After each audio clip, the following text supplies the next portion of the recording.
Jewish traditions go so far as to claim that Abraham acquired a portion of his mystic knowledge from Hermes himself. As the years rolled by after his passing from this plane of life, tradition recording that he lived 300 years in the flesh, turn everything else off. The Egyptians deified Hermes and made him one of their gods under the name of Thoth. Years after, the people of ancient Greece also made him one of their many gods, calling him Hermes, the god of wisdom. The Egyptians revered his memory for many centuries, yes, tens of centuries, calling him the scribe of the gods, and bestowing upon him distinctively his ancient title, Trismegistus, which means the thrice great, the great great, the greatest great, etc. In it, the name of Hermes Trismegistus was revered, the name being synonymous with the fount of wisdom.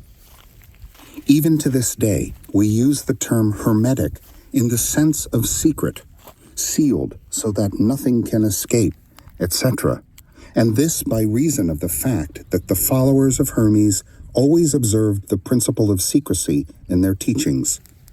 They did not believe in casting pearls before swine, but rather held to the teaching milk for babes, meat for strong men, both of which maxims are familiar to readers of the Christian scriptures, but both of which had been used by the Egyptians for centuries before the.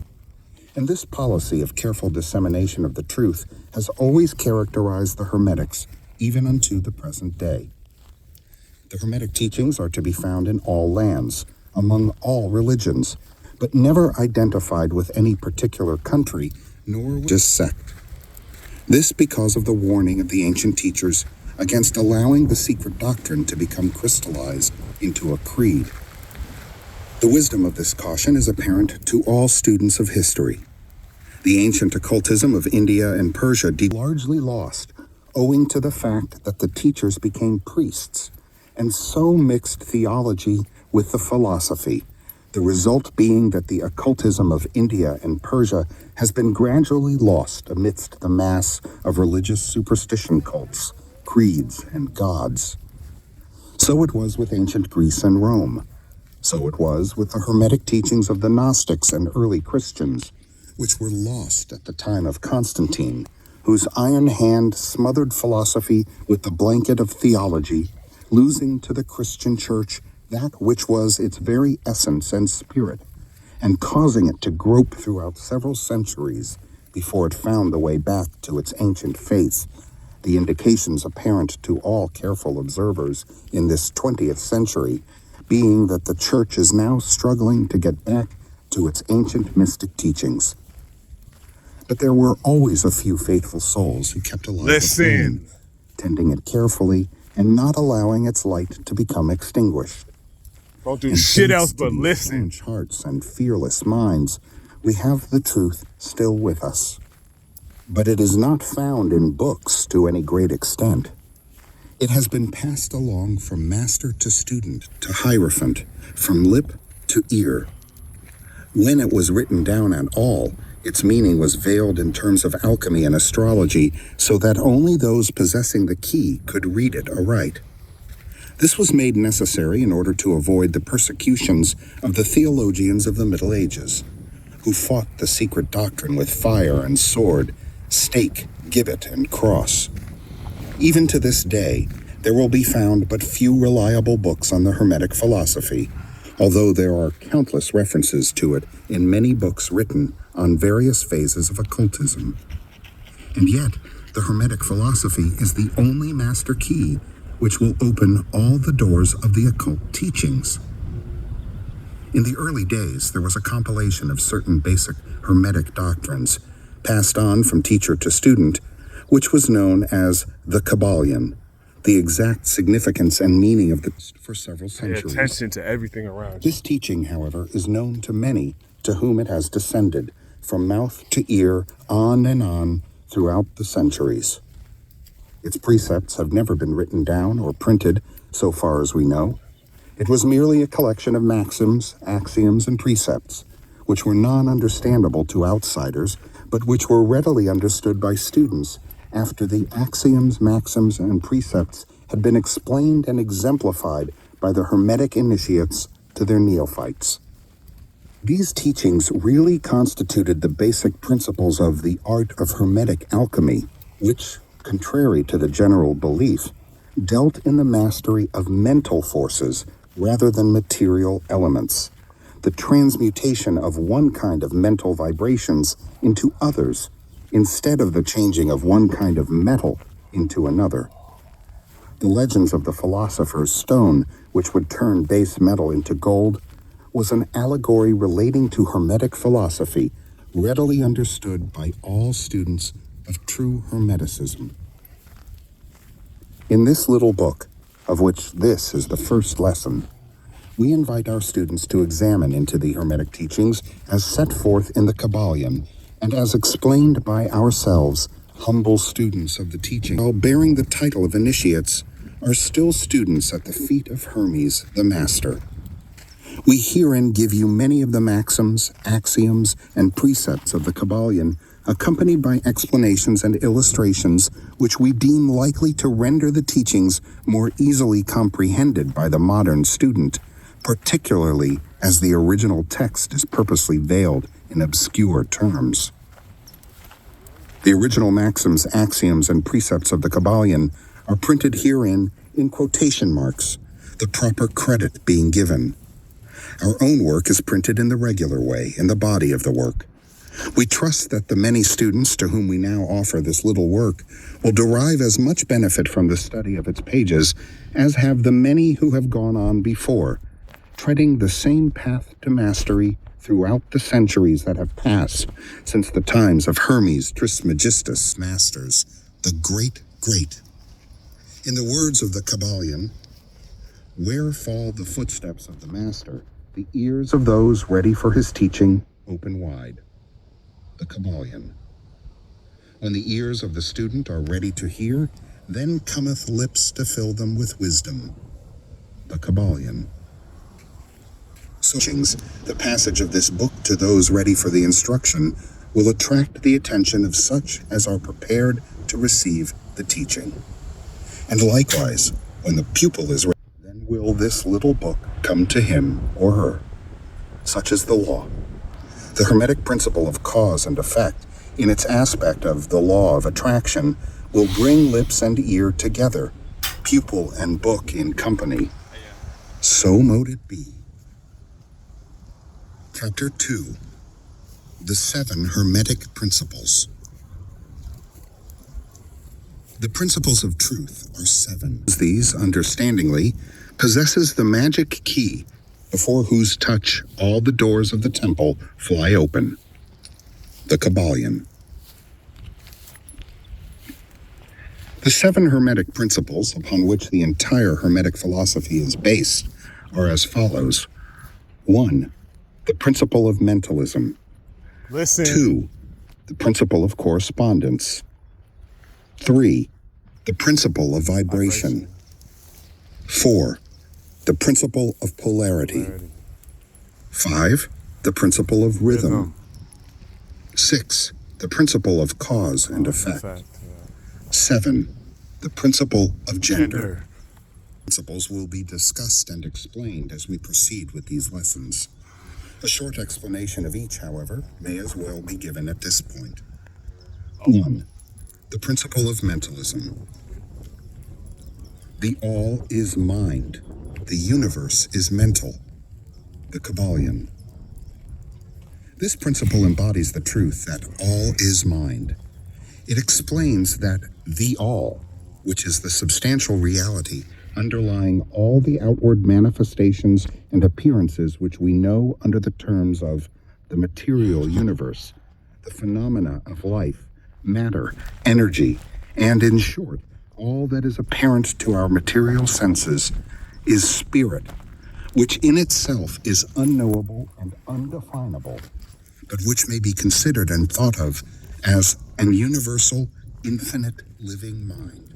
Also explains that all the phenomenal world or universe is simply a mental creation of the all, subject to the laws of created things, and that the universe as a whole, and in its parts or units, has its existence in the mind of the All, in which mind we live and move and have our being. This principle, by establishing the mental nature of the universe, easily explains all of the varied mental and psychic phenomena that occupy such a large portion of the public attention, and which, without such explanation, are non-understandable and defy scientific treatment.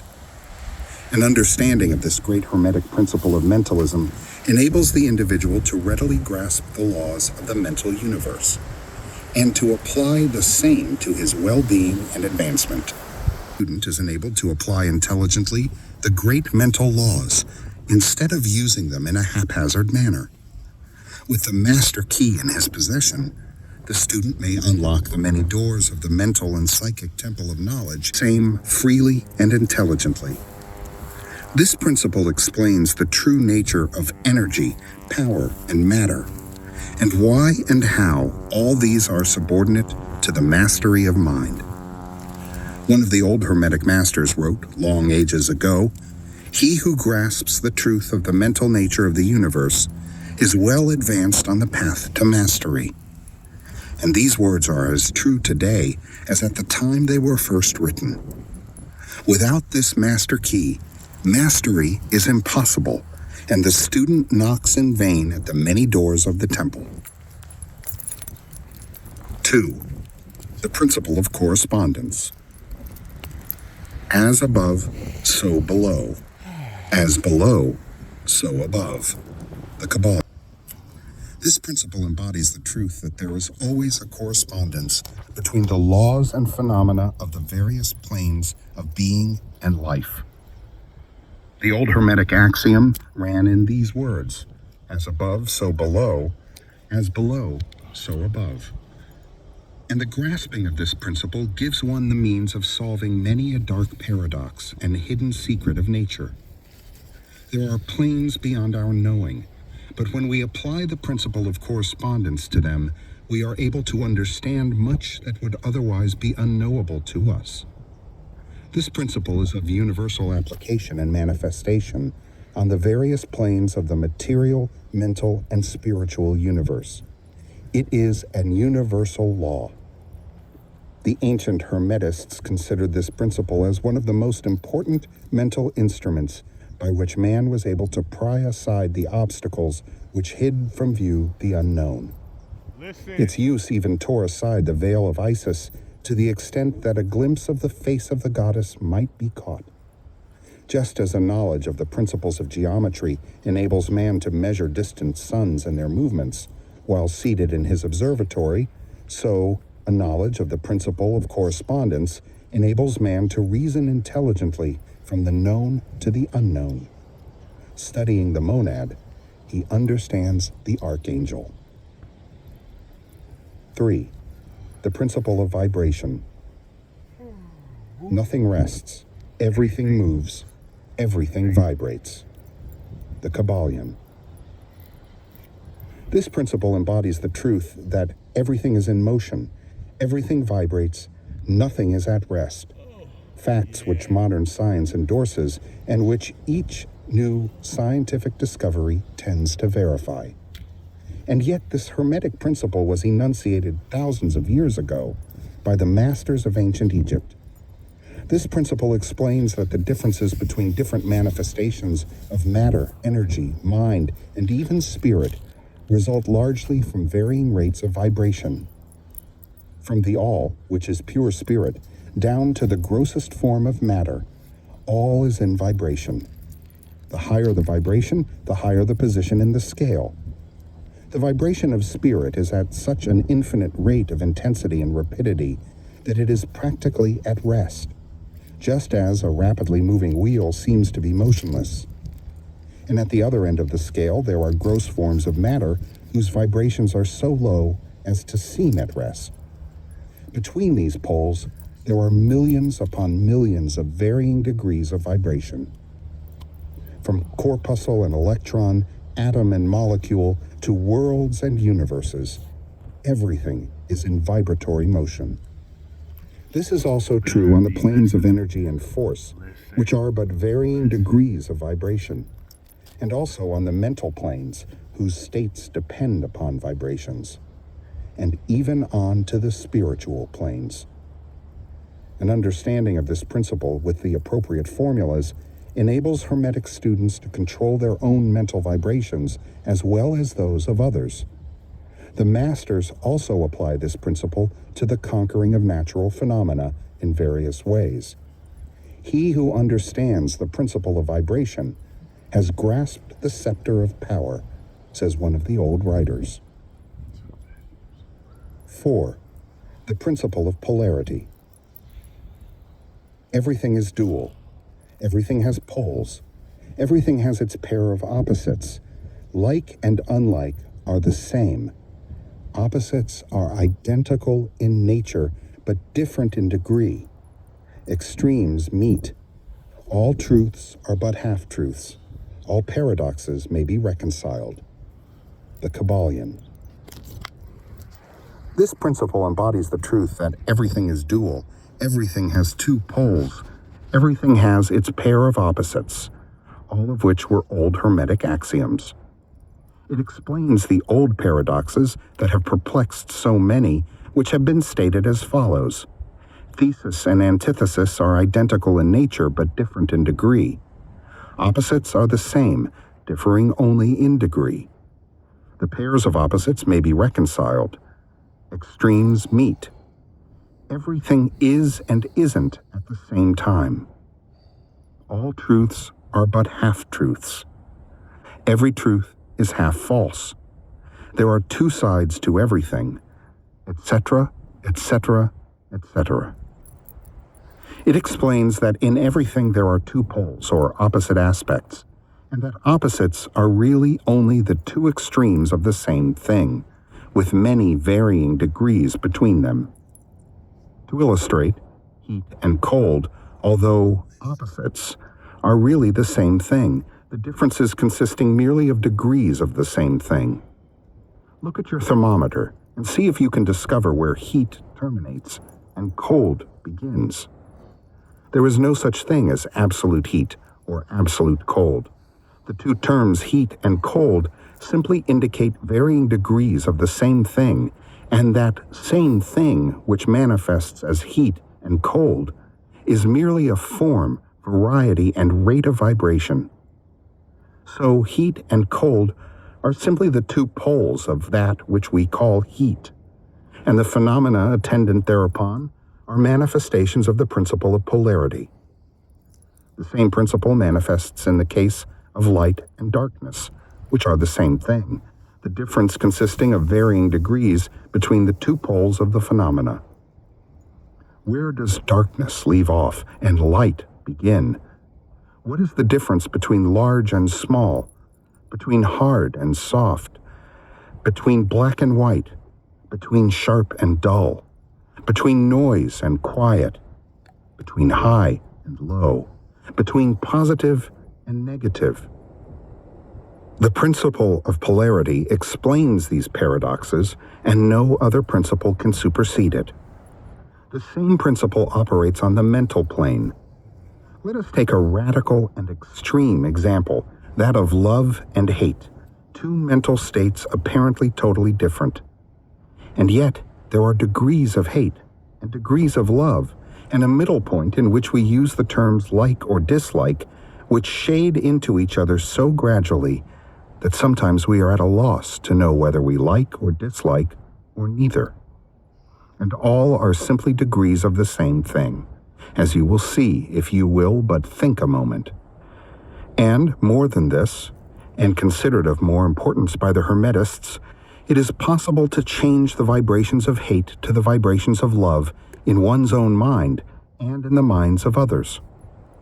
Many of you who read these lines have had personal experiences of the involuntary rapid transition from love to hate, and the reverse, in your own case and that of others. And you will therefore realize the possibility of this being accomplished by the use of the will, by means of the Hermetic formulas. Good and evil are but the poles of the same thing, and the Hermetist understands the art of transmuting evil into good by means of an application of the principle of polarity. In short, the art of polarization becomes a phase of mental alchemy known and practiced by the ancient and modern Hermetic masters. An understanding of the principle will enable one to change his own polarity as well as that of others if he will devote the time and study necessary to master the art. 5. The principle of rhythm. Everything flows out and in. Everything has its tides. All things rise and fall. The pendulum swing manifests in everything. The measure of the swing to the right is the measure of the swing to the left. Rhythm compensates. The Kabbalion.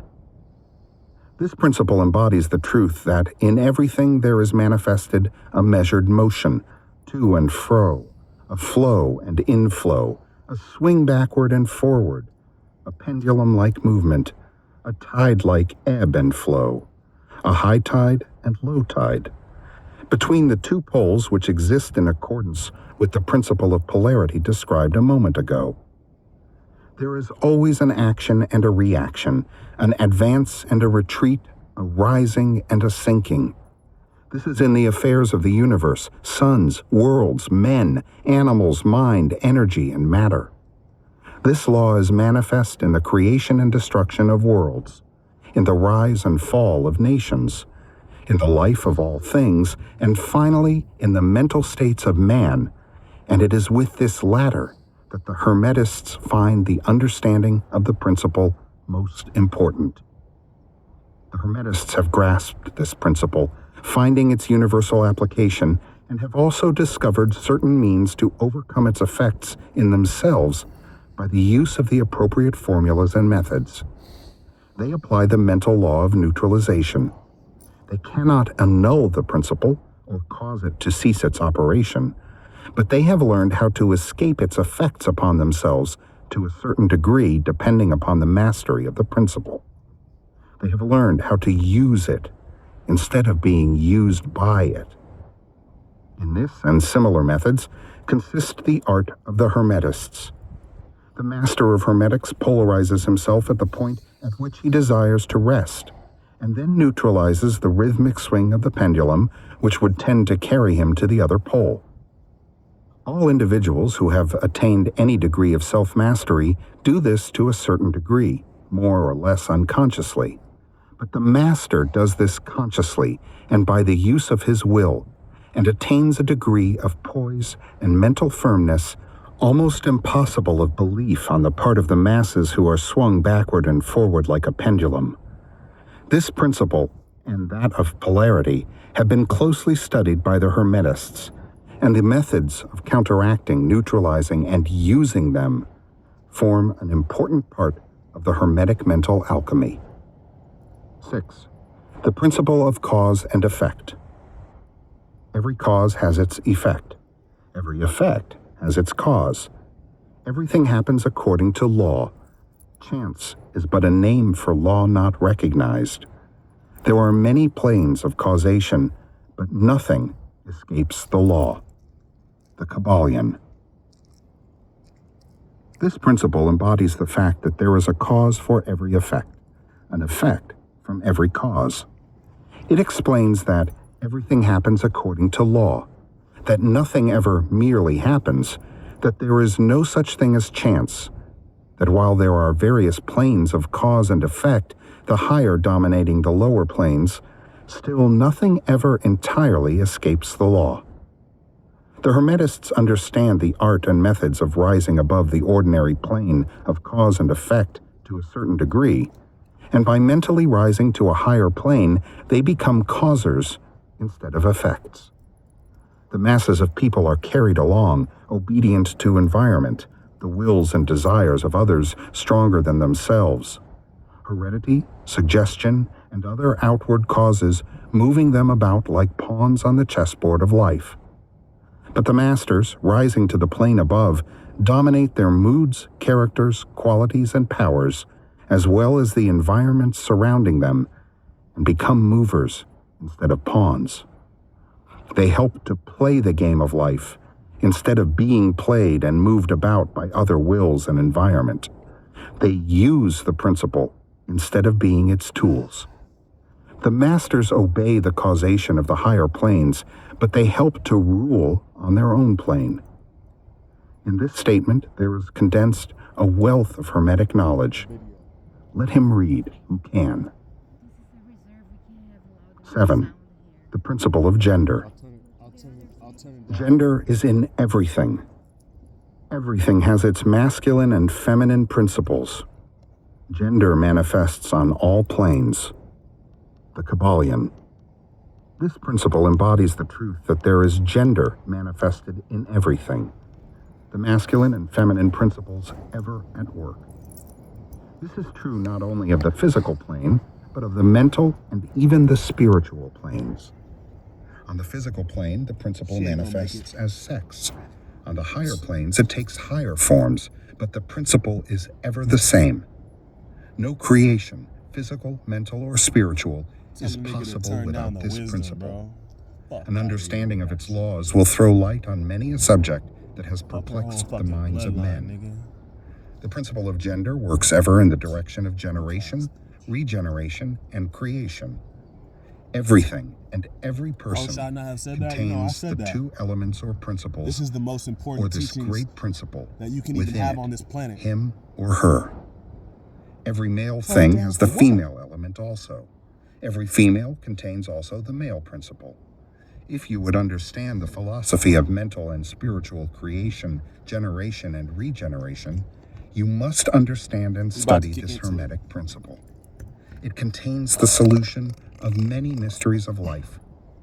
We caution you that this principle has no reference to the many base, pernicious, and degrading lustful theories, teachings, and practices which are taught under fanciful titles, and which are a prostitution of the great natural principle of gender.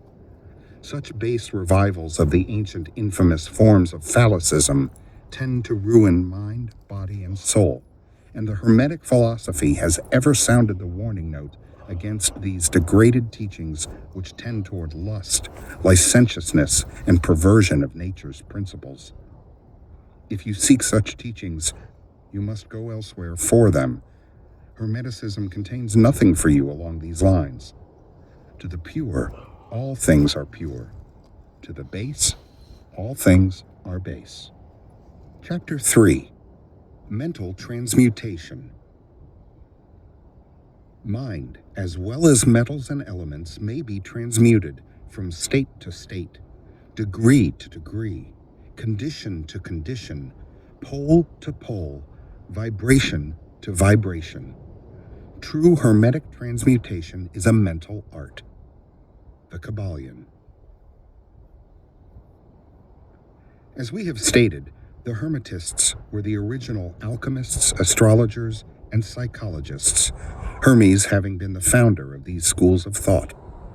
From astrology has grown modern astronomy. From alchemy has grown modern chemistry. From the mystic psychology has grown the modern psychology of the schools.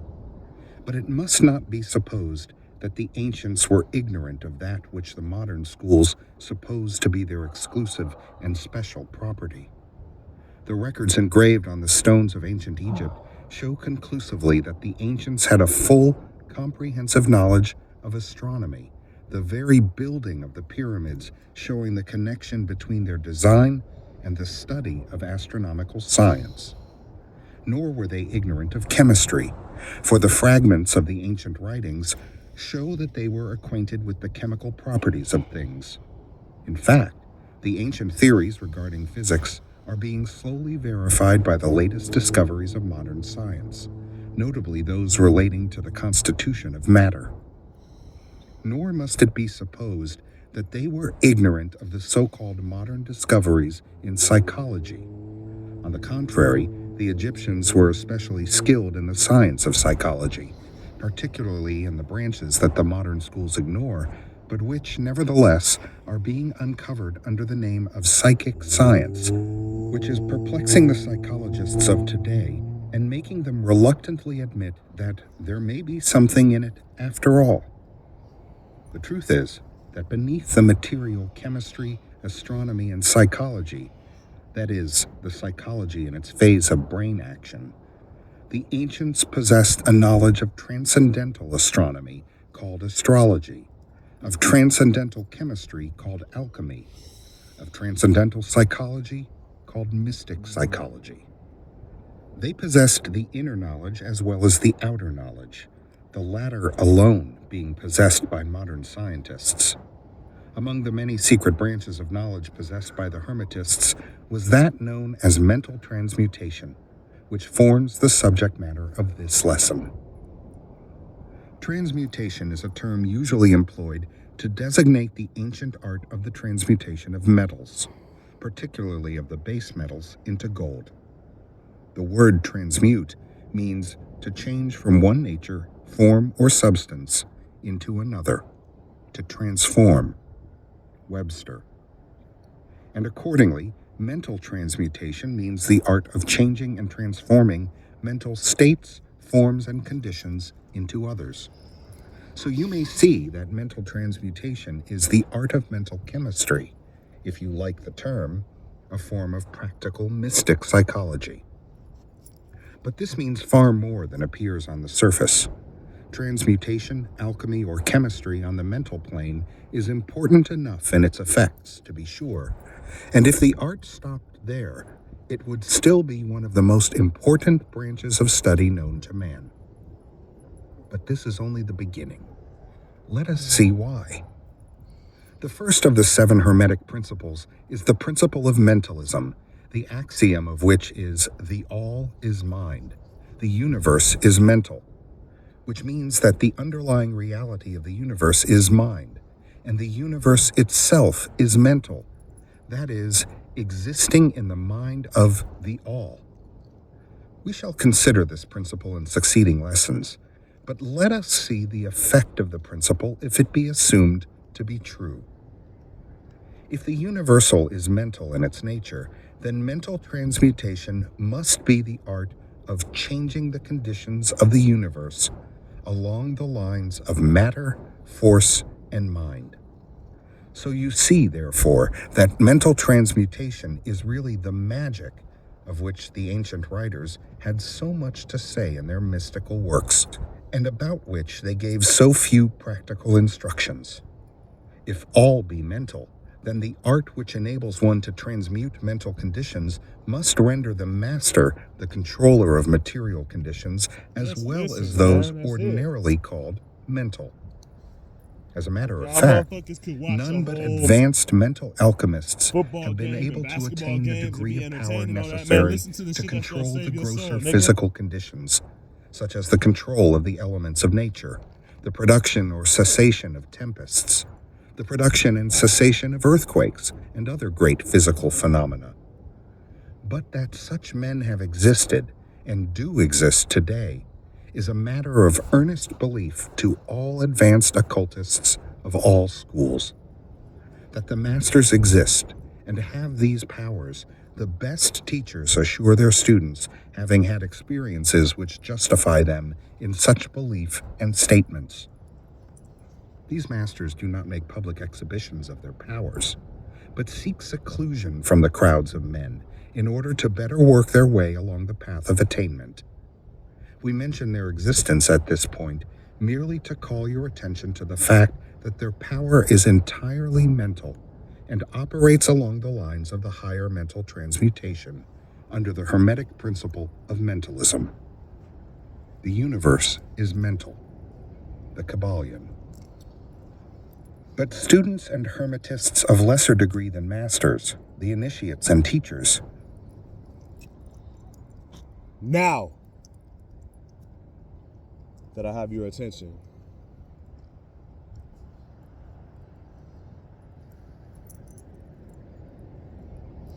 we will begin momentarily.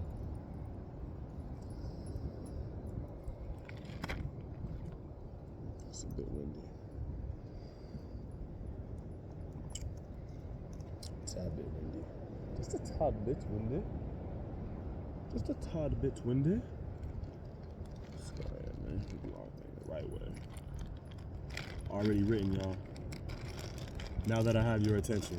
Now that I have your attention. See? Y'all thought I was tripping? Y'all thought I was crazy? Y'all thought I wasn't all the way together? No. Let me break some things down for you. Let me break a few things down for y'all in love. This ain't gonna be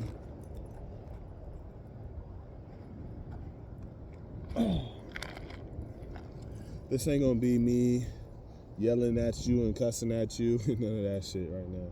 This is just gonna be straight from the heart. Truth.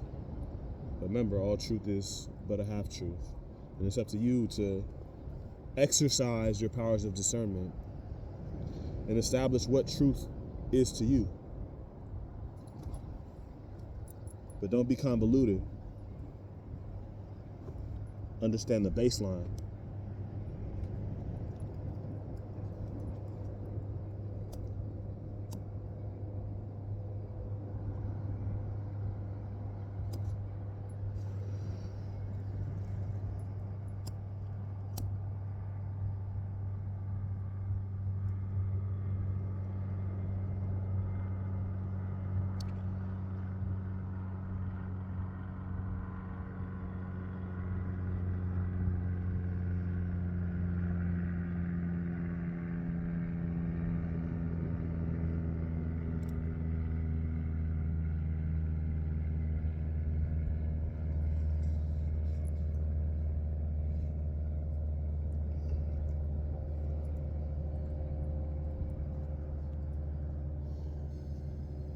Three.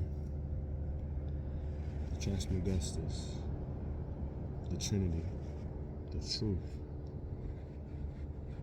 I say to all my ancestors. I say to all my spirit guides.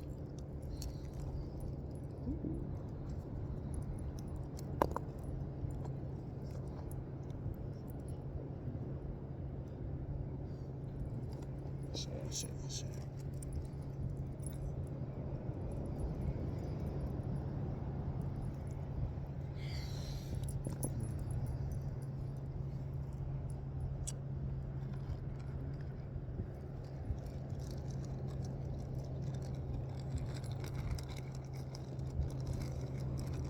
Remember.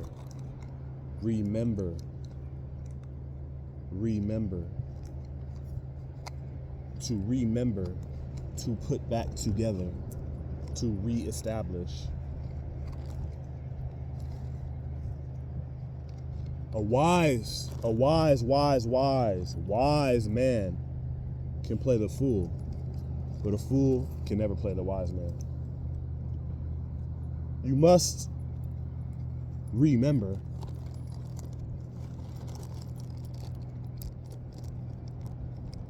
that the Joker, the court jester, always has the upper hand until I step foot in the building. However, in ancient lore, the court jester was the one, just like the comedian is the one with the ability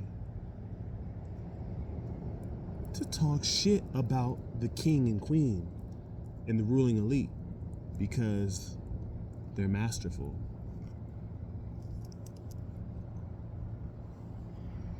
And they veiled the truth through comedy, through being a joker, through being off their rocker a bit, when in actuality, they're the masters. And you must understand that where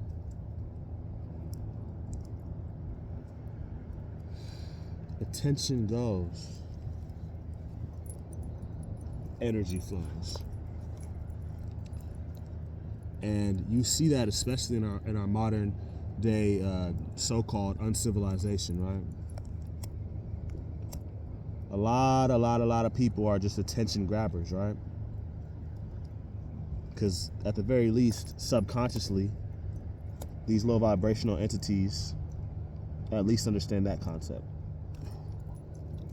They understand that ain't no such thing as hot or cold, but they understand the concept that attention is the currency. That's the currency. Everybody's fighting for attention, right? Most people are. So you can generate your own. Let's get to it, man. Gotta get this done.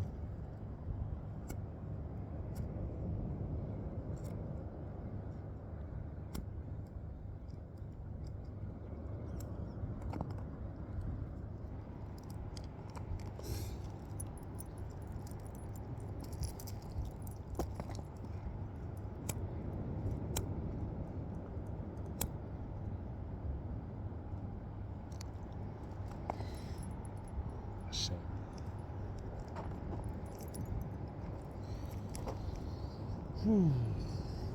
Okay, let's go.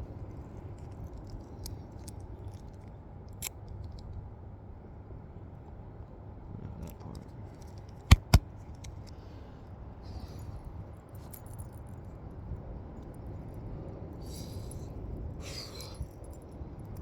Where attention goes, energy flows.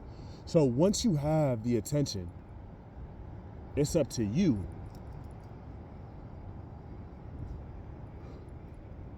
to deliver the real message. Okay? It's up to you to deliver the real message. You have to grab the people's attention. Now, when we look at some of these people, I'm not even going to name names right now, but we see it all the time. People who go and just do some ostentatious, out of this world, seemingly just attention grabbing bullshit, you know, gimmick shit. Which is cool, fun. But once you get that attention, what do you have to say? When you do an interview, what are you saying?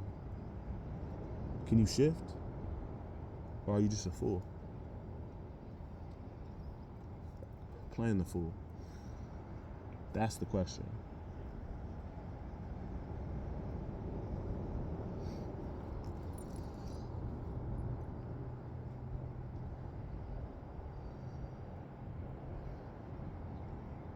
The message is clear. We're here for one reason and one reason only. And I'm just going to speak it flat. We're here to evolve, to grow, to learn, to remember. Not to learn, to remember. To learn to remember. To remember to learn to remember. That's what we're here to do. To recalibrate, to bring back the fractured pieces of ourselves. And I love each and every one of y'all.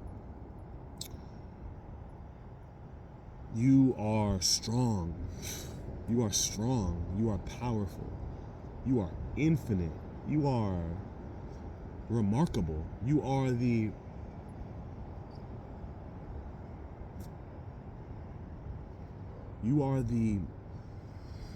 absolute embodiment of all of your generations past in one body. And I understand, overstand, and understand what it is that you go through.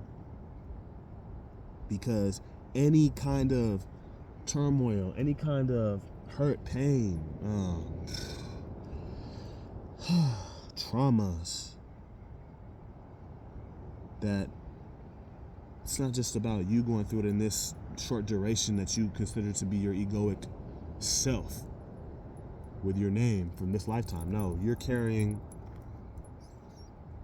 your ancestors' traumas that weren't able to work through things. So, I mean, it's only, and this goes from black to white to everything, but let's go with these this dichotomy here. But people don't understand it, but the so-called black people or melanated people have just as much to work through as the oppressor. And I get it. I know you're thinking, well, I didn't do anything, blah, blah, blah.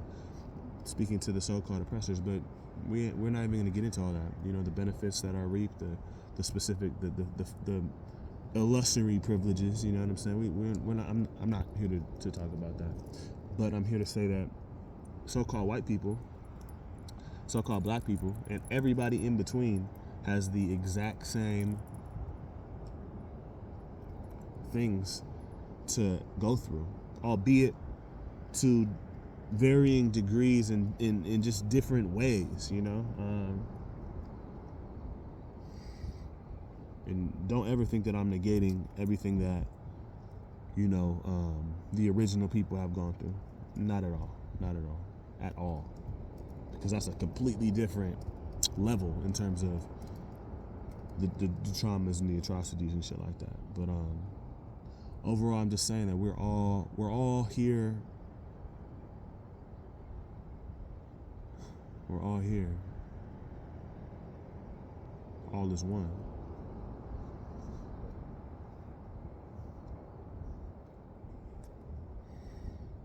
And at the end of the day, it's love. At the end of the day, it's love. That's the message that I have to speak. It's love. It's love. That's it. You know what I'm saying? It's love. I love you. I care for you. You're fantastic. You're beautiful. You're miraculous. You're stupendous.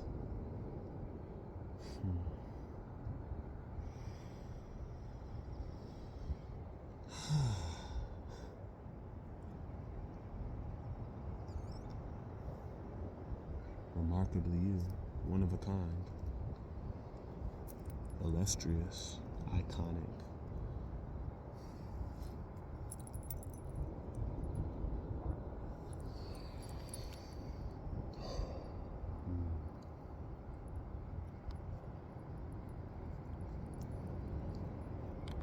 There's no going back. It's only up from here. So take a deep breath.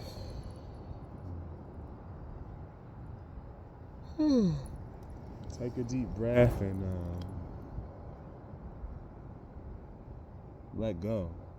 Just learn to let go. Remember to learn to let go. Because it's already written.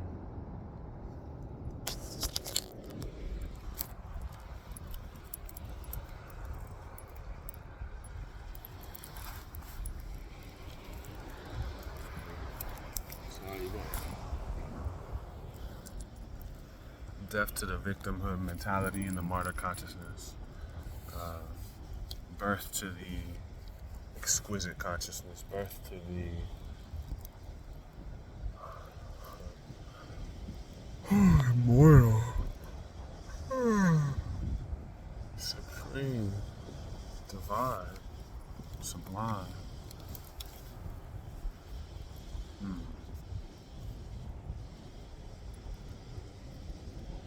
Put the Biggie shades on.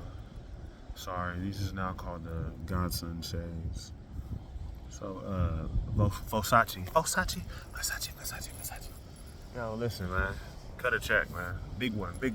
Actually, you know what? Just give me your whole company, man.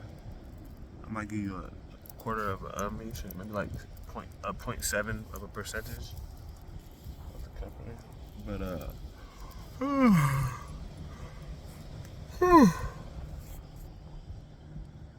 yeah, man, these now it's called the Godsons, man. Look at that. Don't I look good?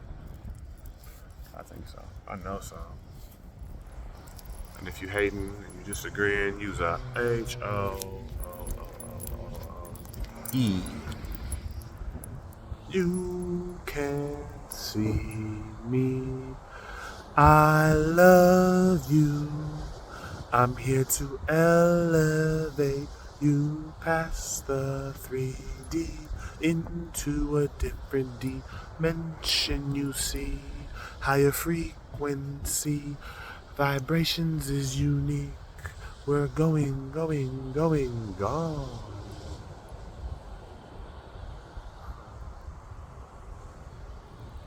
Ashe.